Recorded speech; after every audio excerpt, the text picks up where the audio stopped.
Hello friends, welcome to my YouTube channel. आज के इस वीडियो में हम नेट के पाठ्यक्रम में संकलित इकाई 7 की कहानी परिंदे का कथावाचन करेंगे। तो आइए, प्रस्तुत है यह कहानी परिंदे, जिसके लेखक निर्मल वर्मा जी हैं। परिंदे, निर्मल वर्मा। अंधेरे गलियारे में चलते हुए लतिका ठिठक गई। दीवार का सहारा लेकर उसने लैंप की बत्ती बढ़ा दी। सीढ़ियों पर उसकी छाया एक बेडौल कटी फटी आकृति खींचने लगी। 7 नंबर कमरे में लड़कियों की बातचीत और हंसी ठहाकों का स्वर अभी तक आ रहा था। लतिका ने दरवाजा खटखटाया। शोर अचानक बंद हो गया। कौन है? लतिका चुप खड़ी रही।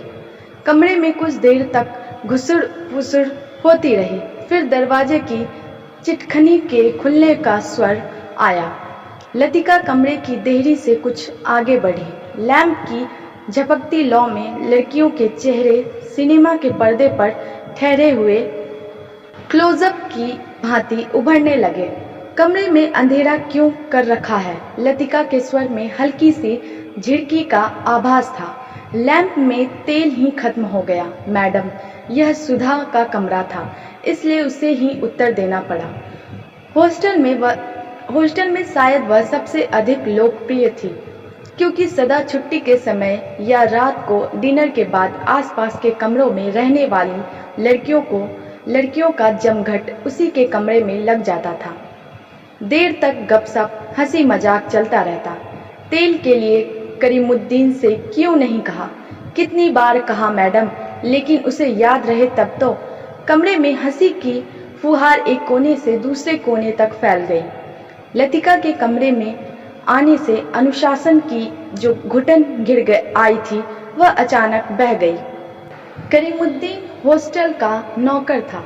उसके आलस और काम में टाल मटोल करने के किस्से हॉस्टल की लड़कियों में पीढ़ी दर पीढ़ी चले आते थे। लतिका को हठात कुछ स्मरण हो आया। अंधेरे में लैंप घुमाते हुए चारों ओर निगाहें दौड़ाई। कमरे में चारों ओर घेरा बनाकर वे बैठी थी, पास पास एक दूसरे से सटकर। सबके चेहरे परिचित थे, किंतु लैंप के पीले मध्यम प्रकाश में मानो कुछ बदल गया था, या जैसे वह उन्हें पहली बार देख रही थी। जूली, अब तक तुम इस ब्लॉक में क्या कर रही हो? जूली खिड़की के पास पलंग के सिरहाने बैठी थी। उसने चुपचाप आंखें नीची कर ली। लैंप का प्रकाश चारों ओर से सिमटकर अब केवल उसके चेहरे पर गिर रहा था। नाइट रजिस्टर पर दस्तखत कर दिए। हाँ मैडम। फिर? लतिका का स्वर कड़ा हो गया। जूली सकुचाकर खिड़की से बाहर देखने लगी। जब से लतिका इस स्कूल में आई है, उसने अनुभव किया है कि हॉस्टल के इस नियम का पालन डांट फटकार के बावजूद नहीं होता। मैडम, कल से छुट्टियां शुरू हो जाएंगी, इसलिए आज रात हम सबने मिलकर और सुधा पूरी बात ना कहकर हेमंती की ओर देखते हुए मुस्कुराने लगी। हेमंती के गाने का प्रोग्राम है, आप भी कुछ देर बैठिए ना। लतिका को उलझन मालूम हुई। इस समय यहाँ आकर उसने इनके मजे को किरकिरा कर दिया। इस छोटे से हिल स्टेशन पर रहते उसे खासा अरसा हो गया, लेकिन कब समय पतझड़ और गर्मियों का घेरा पार कर सर्दी की छुट्टियों की गोद में सिमट जाता है, उसे कभी याद नहीं रहता। चोरों की तरह चुपचाप वह देरी से बाहर को गई। उसके चेहरे का तनाव ढीला पड़ गया। वह मुस्कुराने लगी। मेरे संग स्नोफॉल देखने कोई नहीं ठहरेगा। मैडम, छुट्टियों में क्या आप घर नहीं जा रही हैं? सब लड़कियों की आंखें उस पर जम गई। अभी कुछ पक्का नहीं है। I love the snowfall. Latika को लगा कि यही बात उसने पिछले साल भी कही थी, और शायद पिछले से पिछले साल भी। उसे लगा मानो लड़कियां उसे संदेह की दृष्टि से देख रही है, मानो उन्होंने उसकी बात पर विश्वास नहीं किया। उसका सिर चकराने लगा, मानो बादलों का स्याह झुरमुट किसी अनजाने कोने से उठकर उसे अपने में डुबा लेगा। वह थोड़ा सा हंसी, फिर धीरे से उसने सर को झटक दिया। जूली, तुमसे कुछ काम है? अपने ब्लॉक में जाने से पहले मुझे मिल लेना। Well, good night. लतिका ने अपने पीछे दरवाजा बंद कर दिया। Good night madam, good night, good night. गलियारे की सीढ़ियां न उतरकर लतिका रेलिंग के सहारे खड़ी हो गई। लैंप की बत्ती को नीचे घुमाकर कोने में रख दिया। बाहर धुंध की नीली तहें बहुत घनी हो चली थी। लॉन पर लगे हुए चीड़ के पत्तों की सरसराहट हवा के झोंकों के संग कभी तेज कभी धीमी होकर भीतर बह आती थी। हवा में सर्दी का हल्का सा आभास पाकर लतिका के दिमाग में कल से शुरू होने वाली छुट्टियों का ध्यान भटक आया। उसने आंखें मूंद ली। उसे लगा कि जैसे उसकी टांगें बांस की लकड़ियों की तरह उसके शरीर से बंधी है, जिसकी गांठें धीरे धीरे खुलती जा रही है। सिर की चकराहट अभी मिटी नहीं थी, मगर अब जैसे वह भीतर न होकर बाहर फैली हुई धुंध का हिस्सा बन गई थी। सीढ़ियों पर बातचीत का स्वर सुनकर लतिका जैसे सोते से जगी, शॉल को कंधों पर समेटा और लैंप उठा लिया। डॉक्टर मुखर्जी मिस्टर ह्यूबर्ट के संग एक अंग्रेजी धुन गुनगुनाते हुए ऊपर आ रहे थे। सीढ़ियों पर अंधेरा था और ह्यूबर्ट को बार बार अपनी छड़ी से रास्ता टटोलना पड़ता था। लतिका ने 2-4 सीढ़ियां उतरकर लैंप को नीचे झुका दिया। Good evening doctor, good evening mister Hubert. Thank you miss Latika. Hubert के स्वर में कृतज्ञता का भाव था।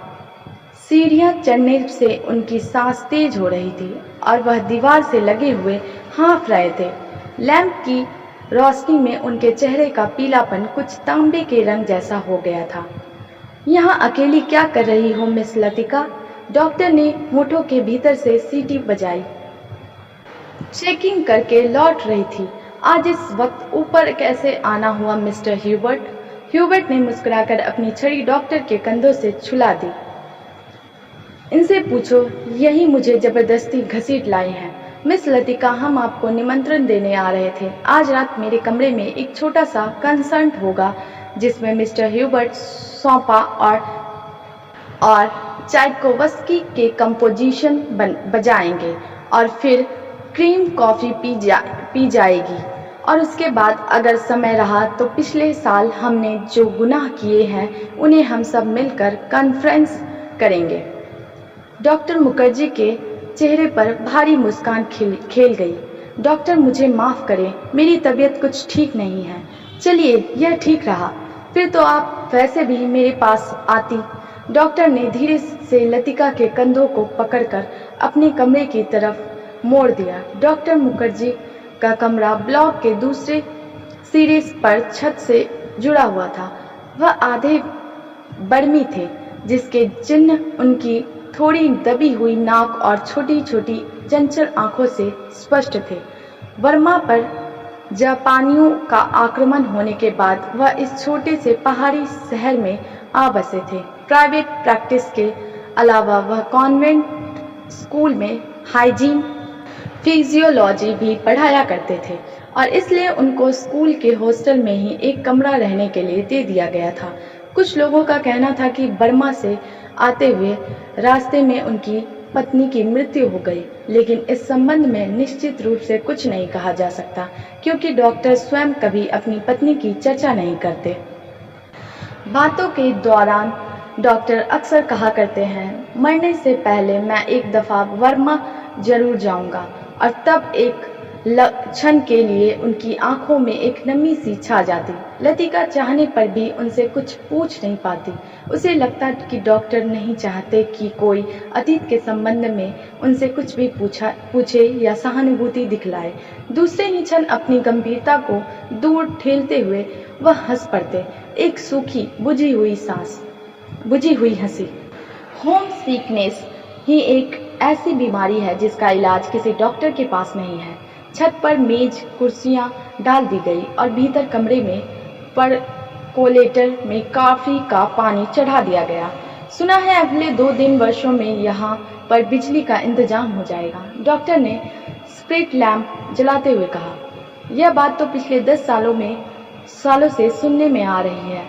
अंग्रेजों ने भी कोई लंबी चौड़ी स्कीम बनाई थी, पता नहीं उसका क्या हुआ। ह्यूबर्ट ने कहा। वह आराम कुर्सी पर लेटा हुआ बाहर लॉन की ओर देख रहा था। लतिका कमरे से 2 मोमबत्तियां ले आई। मेज के दोनों सिरों पर टिकाकर उन्हें जला दिया गया। छत का अंधेरा मोमबत्ती की फीकी रोशनी के इर्द गिर्द सिमटने लगा। एक घनी नीरवता चारों ओर घिरने लगी। हवा में चीड़ के वृक्षों की साएं साएं दूर दूर तक फैली, पहाड़ियों और घाटियों में सीटियों की गूंज सी छोड़ती जा रही थी। इस बार शायद बर्फ जल्दी गिरेगी। अभी से हवा में एक सर्द खुश्की सी महसूस होने लगी है। डॉक्टर का सिगार अंधेरे में लाल बिंदी सा चमक रहा था। पता नहीं मिस वुड को स्पेशल सर्विस का गोरख धंधा क्यों पसंद आता है। छुट्टियों में घर जाने से पहले क्या यह जरूरी है कि लड़कियां फादर एलमेंट का सरमन सुने? ह्यूबर्ट ने कहा। डॉक्टर को फादर एलमंड एक आंख नहीं सुहाते थे। लतिका कुर्सी पर आगे झुककर प्यालों में कॉफी उड़ेलने लगी। हर साल स्कूल बंद होने के दिन यही 2 प्रोग्राम होते हैं, चैपल में स्पेशल सर्विस और उसके बाद दिन में पिकनिक। लतिका को पहला साल याद आया जब डॉक्टर के संग पिकनिक के बाद वह क्लब गई थी। डॉक्टर बार में बैठे थे। बार रूम कुमाऊं रेजिमेंट के अफसरों से भरा हुआ था। कुछ देर तक बिलियर्ड का खेल देखने के बाद जब वह वापस बार की ओर आ रहे थे तब उसने दाईं ओर क्लब की लाइब्रेरी में देखा, मगर उसी समय डॉक्टर मुखर्जी पीछे से आ गए थे। मिस लतिका, यह मेजर गिरीश नेगी हैं। बिलियर्ड रूम से आते हुए हंसी ठहाकों के बीच वह नाम दब सा गया था। वह किसी किताब के बीच में उंगली रखकर लाइब्रेरी की खिड़की से बाहर देख रहा था। Hello doctor. वह पीछे मुड़ा। तब उस क्षण न जाने क्यों लतिका का हाथ कांप गया और कॉफी की कुछ गर्म बूंदें उसकी साड़ी पर छलक आई। अंधेरे में किसी ने नहीं देखा कि लतिका के चेहरे पर एक उनीदा रीतापन घिर आया है। हवा के झोंके से मोमबत्तियों की लौ फड़कने लगी। छत से भी ऊंची काठ गोदाम जाने वाली सड़क पर यूपी रोडवेज की आखिरी बस डाक लेकर जा रही थी। बस की हेड लाइट्स में आसपास फैली हुई झाड़ियों की छायाएं घर की दीवार पर सरकती हुई गायब होने लगी। मिस लतिका, आप इस साल भी छुट्टियों में यहीं रहेंगी? डॉक्टर ने पूछा। डॉक्टर का सवाल हवा में टंगा रहा। उसी क्षण पियानो पर सौंपा का नॉकटर्न ह्यूबर्ट की उंगलियों के नीचे से फिसलता हुआ धीरे धीरे छत के अंधेरे में घुलने लगा, मानो जल पर कोमल स्वप्निल उड़पियां भंवरों का झिलमिलाता जाल बुनती हुई दूर दूर किनारों तक फैलती जा रही हो।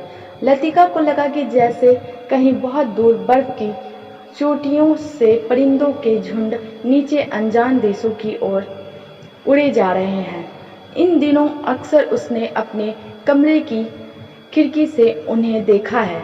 धागे में बंधे चमकीले लट्टुओं की तरह वे एक लंबी टेढ़ी मेढ़ी कतार में उड़े जाते हैं, पहाड़ों की सुनसान नीरवता से परे उन विचित्र शहरों की ओर जहां शायद वह कभी नहीं जाएगी। लतिका आर्म चेयर पर ऊँघने लगी। डॉक्टर मुखर्जी का सिगार अंधेरे में चुपचाप जल रहा था। डॉक्टर को आश्चर्य हुआ कि लतिका न जाने क्या सोच रही है, और लतिका सोच रही थी, क्या वह बूढ़ी होती जा रही है?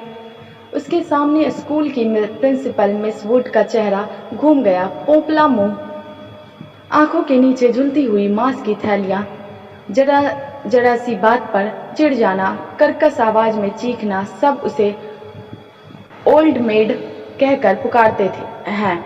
कुछ वर्षों बाद वह भी हूबहू वैसे ही बन जाएगी। लतिका के समूचे शरीर में झुरझुरी सी दौड़ गई, मानो अनजाने में उसने किसी गलीज वस्तु को छू लिया हो। उसे याद आया, कुछ महीने पहले अचानक उसे ह्यूबर्ट का प्रेम पत्र मिला था, भावुक याचना से भरा हुआ पत्र, जिसमें उसने न जाने क्या कुछ लिखा था जो कभी उसकी समझ में नहीं आया। उसे ह्यूबर्ट की इस बचकाना हरकत पर हंसी आई थी, किंतु भीतर ही भीतर प्रसन्नता भी हुई थी। उसकी उम्र अभी बीती नहीं है, अब भी वह दूसरों को अपनी ओर आकर्षित कर सकती है। ह्यूबर्ट का पत्र पढ़कर उसे क्रोध नहीं आया, आई थी केवल ममता। वह चाहती तो उसकी गलतफहमी को दूर करने में देर न लगती, किंतु कोई शक्ति उसे रोक रहती है। उसके कारण अपने पर विश्वास रहता है। अपने सुख का भ्रम मानो ह्यूबर्ट की गलतफहमी से जुड़ा है। ह्यूबर्ट ही क्यों, वह क्या किसी को चाह सकेगी? उस अनुभूति के संग जो अब नहीं रही, जो छाया सी उस पर मंडराती रहती है, न स्वयं मिटती है, न उसे मुक्ति दे पाती है। उसे लगा जैसे बादलों का झुरमुट फिर उसके मस्तिष्क पर धीरे धीरे छाने लगा है। उसकी टांगे फिर निर्जीव शिथिल सी हो गई है। वह झटके से उठ खड़ी हुई। डॉक्टर, माफ करना, मुझे बहुत थकान सी लग रही है। बिना वाक्य पूरा किए ही वह चली गई। कुछ देर तक टेरेस पर निस्तब्धता छाई रही। मोमबत्तियां बुझने लगी थी। डॉक्टर मुखर्जी ने सिगार का नया कस लिया। सब लड़कियां एक जैसी होती है, बेवकूफ और सेंटिमेंटल। ह्यूबर्ट की उंगलियों का दबाव पियानो पर ढीला पड़ता गया। अंतिम सुरों की झिझकी सी गूंज कुछ क्षणों तक हवा में तिरती रही। डॉक्टर, आपको मालूम है मिस लतिका का व्यवहार पिछले कुछ अरसे से अजीब सा लगता है। ह्यूबर्ट के स्वर में लापरवाही का भाव था। वह नहीं चाहता था कि डॉक्टर को लतिका के प्रति उसकी भावनाओं का आभास मात्र भी मिल सके। जिस कोमल अनुभूति को वह इतने समय से संजोता आया है, डॉक्टर उसे हंसी के एक ठहाके में उपहासास्पद बना देगा। क्या तुम नियति में विश्वास करते हो ह्यूबर्ट? डॉक्टर ने कहा। ह्यूबर्ट दम रोके प्रतीक्षा करता रहा। वह जानता था कि कोई भी बात कहने से पहले डॉक्टर को फिलोसोफाइज करने की आदत थी। डॉक्टर टेरेस के जंगले से सटकर खड़ा हो गया। फीकी सी चांदनी में चिढ़ के पेड़ों की छायाएं लॉन पर गिर रही थी। कभी कभी कोई जुगनू अंधेरे में हरा प्रकाश छिड़कता हवा में गायब हो जाता था। मैं कभी कभी सोचता हूँ, इंसान जिंदा किस लिए रहता है? क्या उसे कोई और बेहतर काम करने को नहीं मिला? हजारों मील अपने मुल्क से दूर मैं यहाँ पड़ा हूँ। यहाँ कौन मुझे जानता है? यहीं शायद मर भी जाऊंगा। ह्यूबर्ट, क्या तुमने कभी महसूस किया है कि एक अजनबी की हैसियत से पराई जमीन पर मर जाना काफी खौफनाक बात है? ह्यूबर्ट विस्मित सा डॉक्टर को देखने लगा। उसने पहली बार डॉक्टर मुखर्जी के इस पहलू को देखा था। अपने संबंध में वह अक्सर चुप रहते थे। कोई पिछले नहीं है। यह बात मुझ में एक अजीब किस्म की बेफिक्री पैदा कर देती है। लेकिन कुछ लोगों की मौत अंत तक पहेली बनी रहती है। शायद वे जिंदगी से बहुत उम्मीद लगाते थे। उसे ट्रेजिक भी नहीं कहा जा सकता, क्योंकि आखिरी दम तक उन्हें मरने का एहसास नहीं होता। डॉक्टर, आप किसका जिक्र कर रहे हैं? ह्यूबर्ट ने परेशान होकर पूछा। डॉक्टर कुछ देर तक चुपचाप सिगार पीता रहा। फिर मुड़कर वह मोमबत्तियों की बुझती हुई लौ को देखने लगा। तुम्हें मालूम है, किसी समय लतिका बिला नागा क्लब जाया करती थी। गिरीश नेगी से उसका परिचय वहीं हुआ था। कश्मीर जाने से एक रात पहले उसने मुझे सब कुछ बता दिया था। मैं अब तक लतिका से उस मुलाकात के बारे में कुछ नहीं कह सका हूँ, किंतु उस रात कौन जानता था कि वह वापस नहीं लौटेगा। और अब क्या फर्क पड़ता है? Let the dead. Hi. Doctor की सूखी सर्द हंसी में खोखली सी शून्यता भरी थी। कौन? गिरीश नेगी? कुमाऊं रेजिमेंट में कैप्टन था। डॉक्टर, क्या लतिका? ह्यूबर्ट से आगे कुछ नहीं कहा गया। उसे याद आया वह पत्र जो उसने लतिका को भेजा था। कितना अर्थहीन और उपहासास्पद, जैसे उसका एक एक शब्द उसके दिल को कचोट रहा हो। उसने धीरे से पियानो पर सिर टिका लिया। लतिका ने उसे क्यों नहीं बताया? क्या वह इसके योग्य भी नहीं था? लतिका, वह तो बच्ची है, पागल। मरने वाले के संग खुद थोड़े ही मरा जाता है। कुछ देर चुप रहकर डॉक्टर ने अपने प्रश्न को फिर दोहराया। लेकिन ह्यूबर्ट, क्या तुम नियति पर विश्वास करते हो? हवा के हल्के झोंके से मोमबत्तियां एक बार प्रज्वलित होकर बुझ गई। टेरेस पर ह्यूबर्ट और डॉक्टर अंधेरे में एक दूसरे का चेहरा नहीं देख पा रहे थे, फिर भी वे एक दूसरे की ओर देख रहे थे। कॉन्वेंट स्कूल से कुछ दूर मैदानों में बहते पहाड़ी नाले का स्वर आ रहा था। अब बहुत देर बाद कुमायूं रेजिमेंट सेंटर का बिगुल सुनाई दिया। तो ह्यूबर्ट हड़बड़ा कर खड़ा हो गया। अच्छा, चलता हूँ doctor, good night. Good night Hubert, मुझे माफ करना, मैं सिगार खत्म करके उठूंगा। सुबह बदली छाई थी। लतिका के खिड़की खोलते ही धुंध का गुब्बारा सा भीतर घुस आया। जैसे रात भर दीवार के सहारे सर्दी में ठिठुरता हुआ वह भीतर आने की प्रतीक्षा कर रहा हो। स्कूल से ऊपर ऊपर चैपल जाने वाली सड़क बादलों में छिप गई थी। केवल चैपल का क्रॉस धुंध के पर्दे पर एक दूसरे को काटती हुई पेंसिल की रेखाओं सा दिखाई दे जाता था। लतिका ने खिड़की से आंखें हटाई तो देखा कि करीमुद्दीन चाय की ट्रे लिए खड़ा है। करीमुद्दीन मिलिट्री में अर्दली रह चुका था, इसलिए ट्रे मेज पर रखकर अटेंशन की मुद्रा में खड़ा हो गया। लतिका झटके से उठ बैठी। सुबह से आलस करके कितनी बार जागकर वह सो चुकी है। अपनी खिसियाहट मिटाने के लिए लतिका ने कहा, बड़ी सर्दी है आज, बिस्तर छोड़ने को जी नहीं चाहता।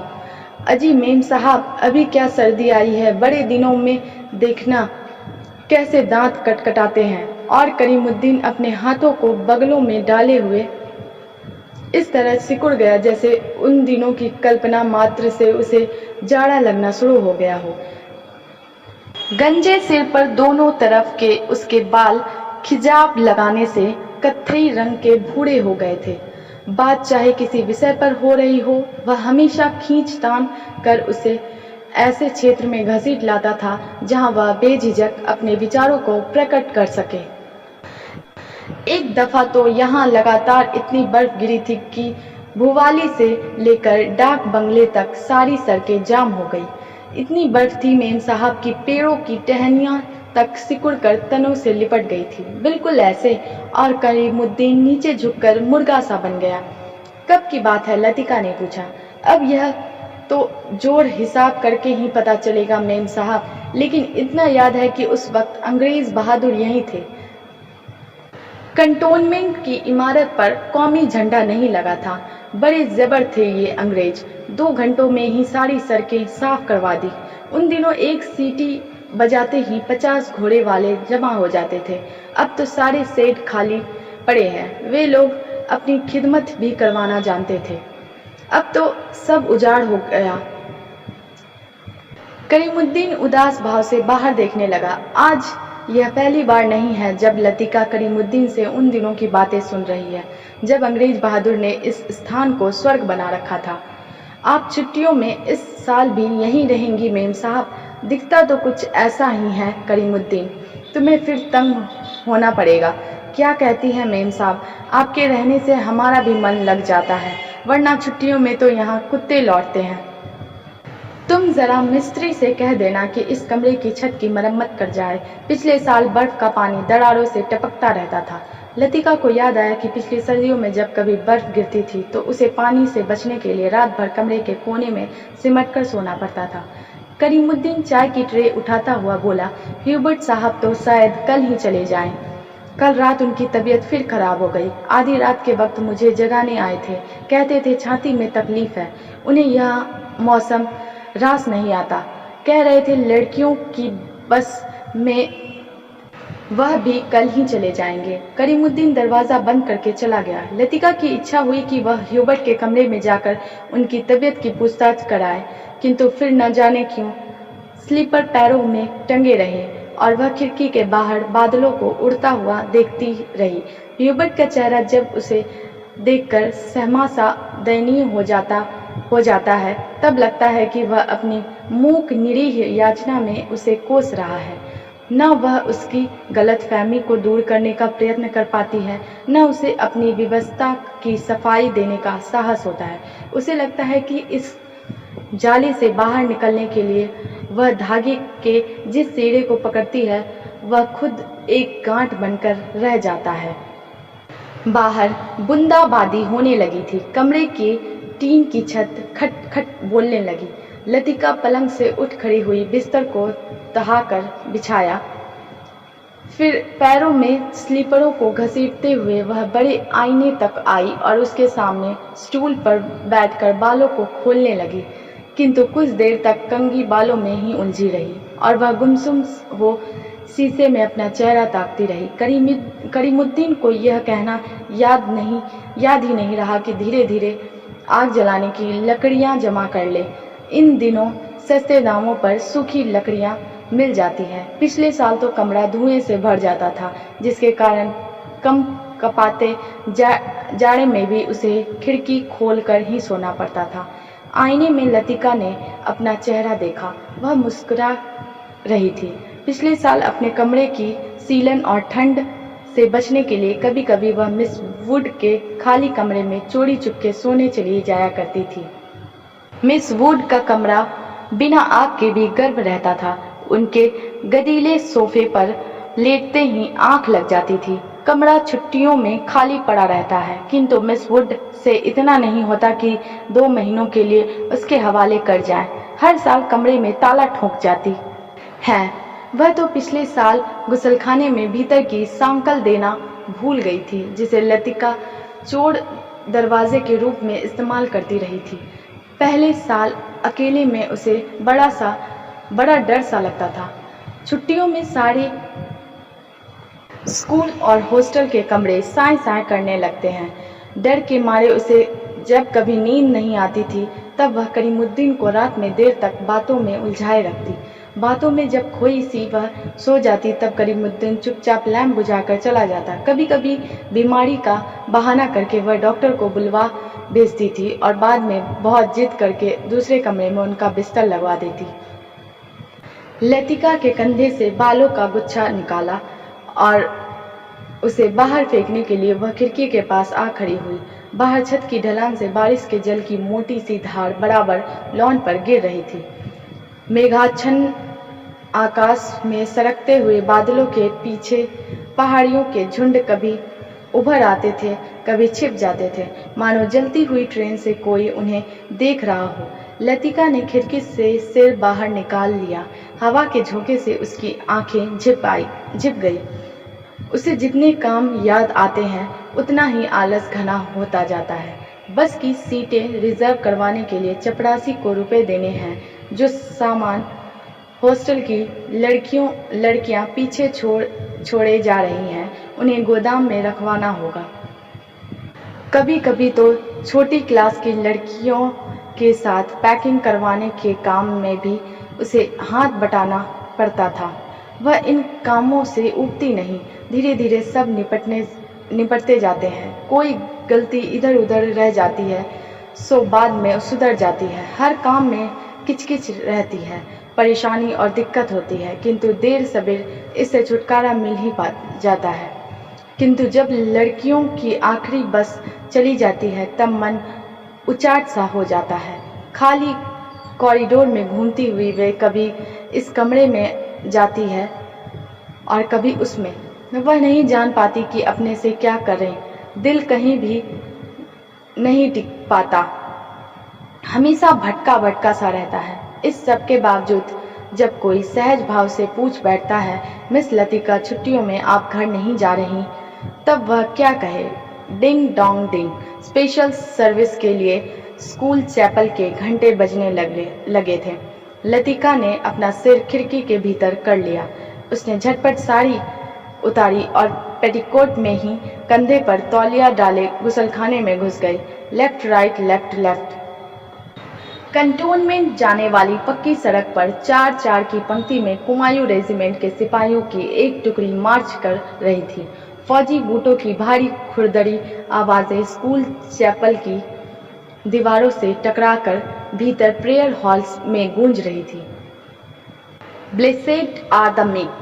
फादर एलमंड एक एक शब्द चबाते हुए खंखारते हुए स्वर में सरमन ऑफ द माउंटेन पढ़ रहे थे। ईसा मसीह की मूर्ति के नीचे कैंडलब्रियम के दोनों ओर मोमबत्तियां जल रही थी, जिनका प्रकाश आगे बेंचों पर बैठी हुई लड़कियों पर पड़ रहा था। पिछली लाइनों की बेंचें अंधेरे में डूबी हुई थी, जहां लड़कियां प्रार्थना की मुद्रा में बैठी हुई सिर झुकाए एक दूसरे से घुसुर फुसुर कर रही थी। मिस वुड स्कूल सीजन के सफलतापूर्वक समाप्त हो जाने पर विद्यार्थियों और स्टाफ सदस्यों को बधाई का भाषण दे चुकी थी और अब फादर के पीछे बैठी हुई अपने में ही कुछ बुड़बुड़ा रही थी, मानो धीरे धीरे फादर को प्रॉम्प्ट कर रही हो। आमीन। फादर एलमन ने बाइबल मेज पर रख दी और प्रेयर बुक उठा ली। हॉल की खामोशी क्षण भर के लिए टूट गई। लड़कियों ने खड़े होते हुए जानबूझकर बेंचों को पीछे धकेला। बेंचें फर्श पर रगड़ खाकर सीटी बजाती हुई पीछे खिसक गई। हॉल के कोने से हंसी फूट पड़ी। मिस वुड का चेहरा तन गया, माथे पर भ्रिकुटियां चढ़ गई। फिर अचानक निस्तब्धता छा गई। हॉल के उस घुटे हुए धुंधलके में फादर का तीखा फटा हुआ स्वर सुनाई देने लगा।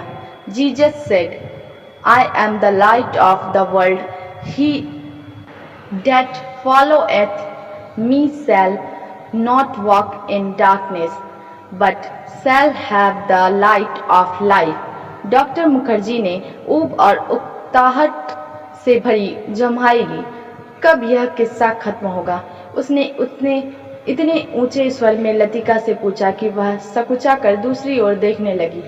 स्पेशल सर्विस के समय डॉक्टर मुखर्जी के होठों पर व्यंग्यात्मक मुस्कान खेलती रहती और वह धीरे धीरे अपनी मूंछों को खींचता रहता। फादर एलमन की वेशभूषा देखकर लतिका के दिल में गुदगुदी सी दौड़ गई। जब वह छोटी थी तो अक्सर यह बात सोचकर विस्मित हुआ करती थी कि क्या पादरी लोग सफेद चोगे के नीचे कुछ नहीं पहनते?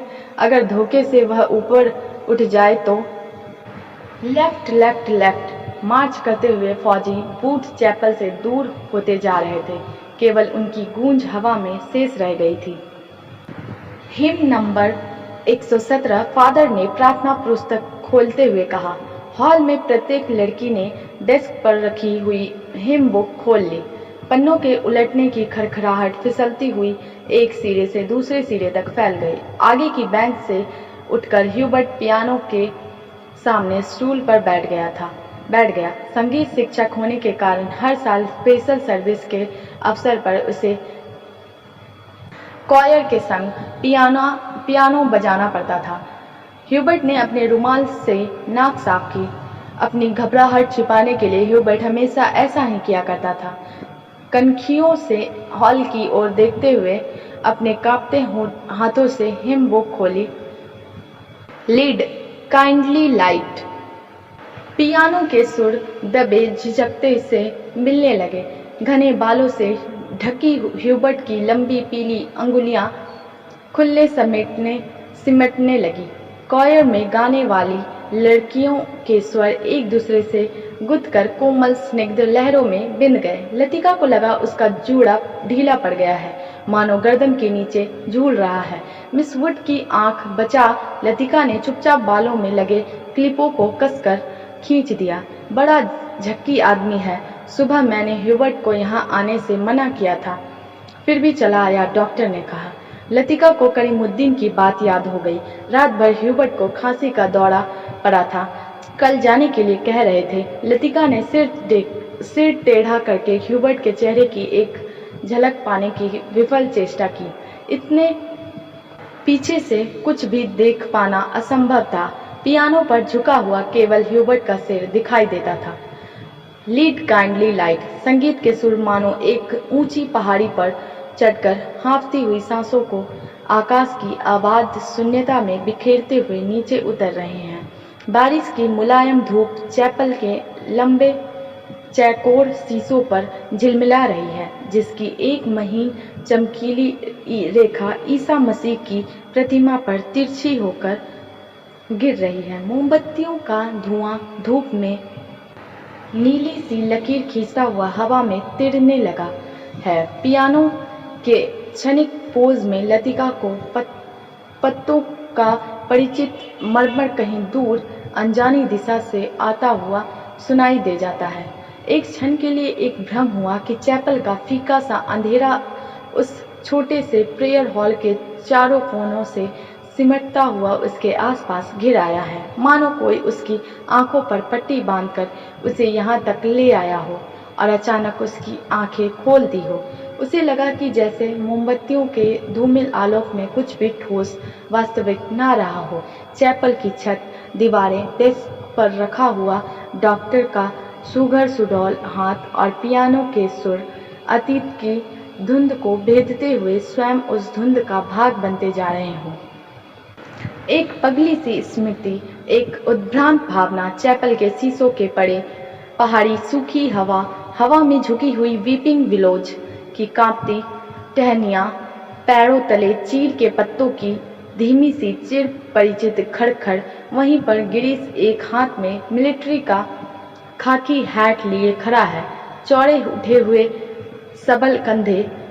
अपना सिर वहां टिका दो तो जैसे सिमट कर खो जाएगा। चार्ल्स बोयर, यह नाम उसने रखा था।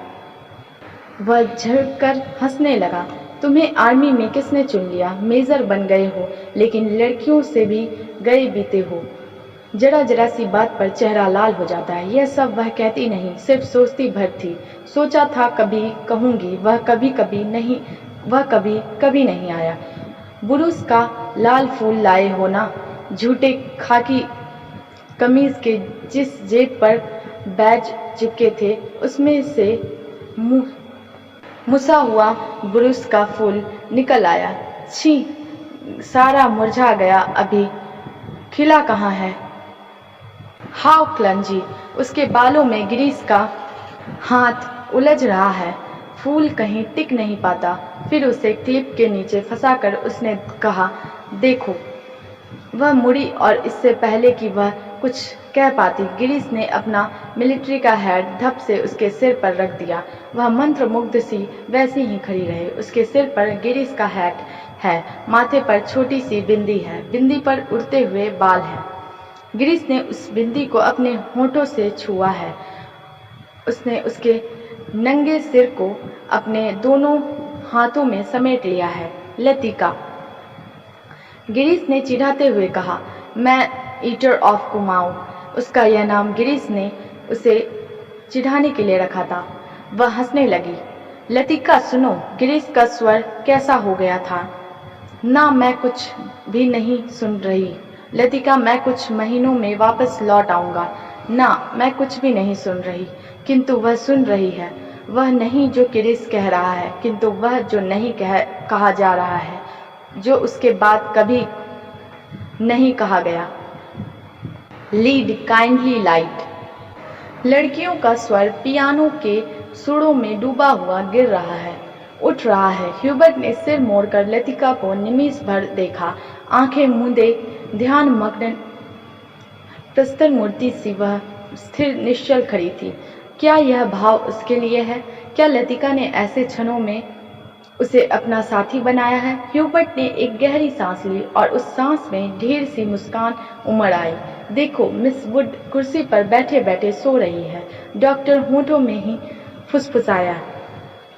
यह डॉक्टर का पुराना मजाक था कि मिस वुड प्रार्थना करने के बहाने आंखें मूंदे हुए नींद की झपकियां लेती है। फादर एल्बेंड ने कुर्सी पर फैले अपने गाउन को समेट लिया और प्रेयर बुक बंद करके मिस वुड के कानों में कुछ कहा। पियानो का स्वर क्रमशः मंद पड़ने लगा। ह्यूबर्ट की अंगुलियां ढीली पड़ने लगी।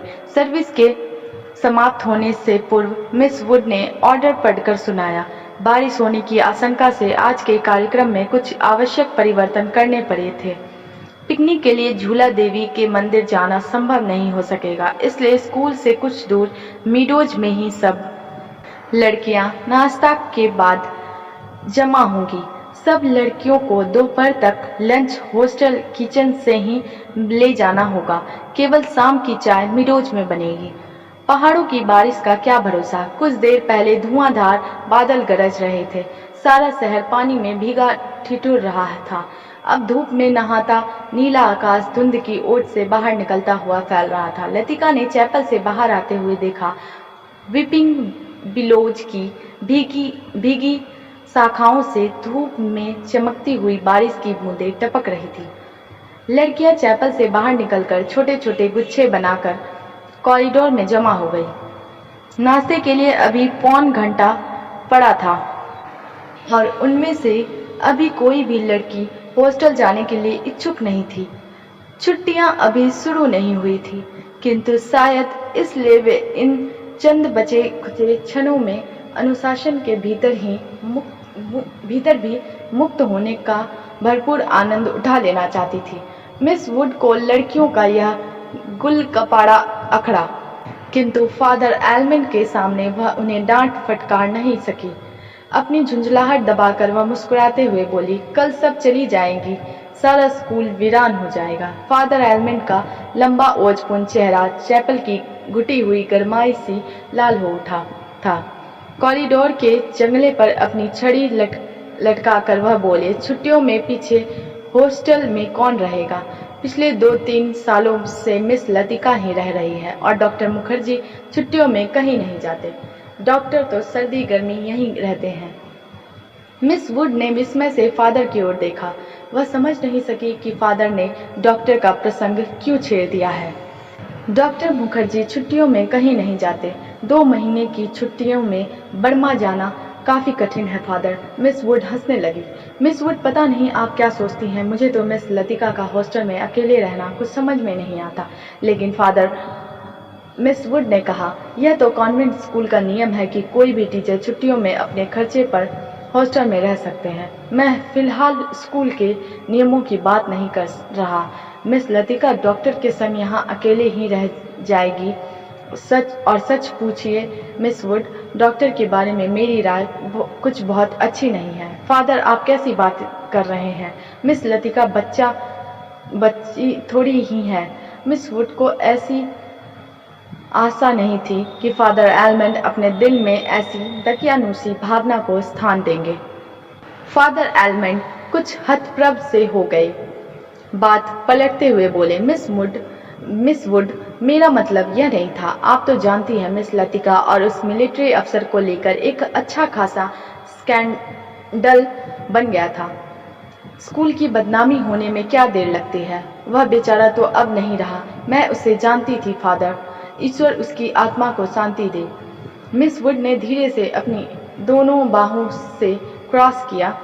फादर एलमेंट को मिस वुड की मूर्खता पर इतना अधिक क्षोभ हुआ कि उनसे आगे और कुछ नहीं बोला गया।